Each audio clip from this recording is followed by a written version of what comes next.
মসজিদের ডিজাইন অনুযায়ী আমাকে তো জায়গা বের করতে হবে।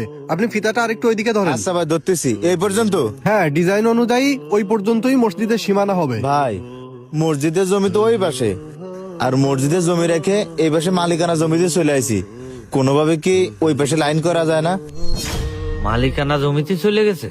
আচ্ছা ইঞ্জিনিয়ার সাহেব, আমরা যে প্ল্যানটা দিছিলাম মসজিদ নির্মাণের, এই প্ল্যানটা কি একটু ছোট করা যায় না? না ভাই, আমার কাজের তো একটা রেপুটেশনের ব্যাপার আছে।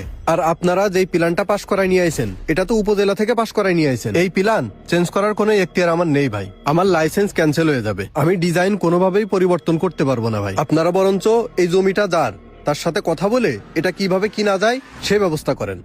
হ্যাঁ হ্যাঁ, ইঞ্জিনিয়ার সাহেব ঠিকই বলেছেন। তাহলে কি আর করা, এই জায়গাটা তো মইনুলের। আমরা সবাই তাহলে মইনুলের সাথে কথা বলি। মইনুল যদি এই জমিটা আমাদের কাছে বিক্রি করে, তাহলে মসজিদ নির্মাণের জন্য আর কোনো বাধাই থাকলো না। তাহলে চলেন আমরা এখনই যাই। ভিতরে গুছাই ফেল। কাকা, আমার মনে হয় না মইনুল মসজিদ নির্মাণের জন্য এই জমি দান করবে। মইনুল। হ্যাঁ কাকা, আসসালামু আলাইকুম।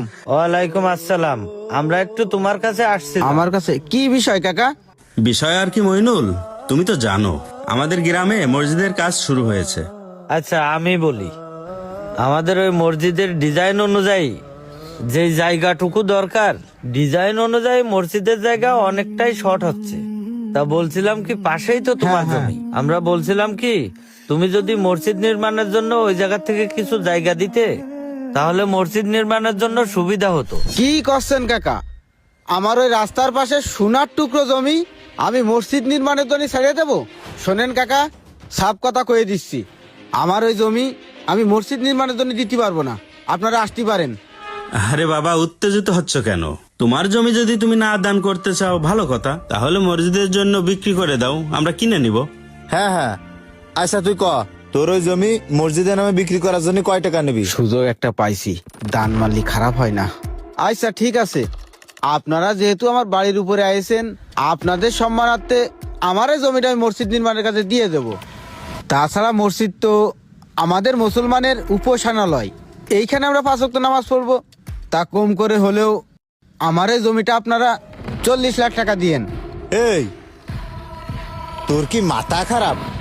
গ্রামের ভিতরে বাগানের একটা জমি 40 লাখ টাকা জীবনের দাম হয়?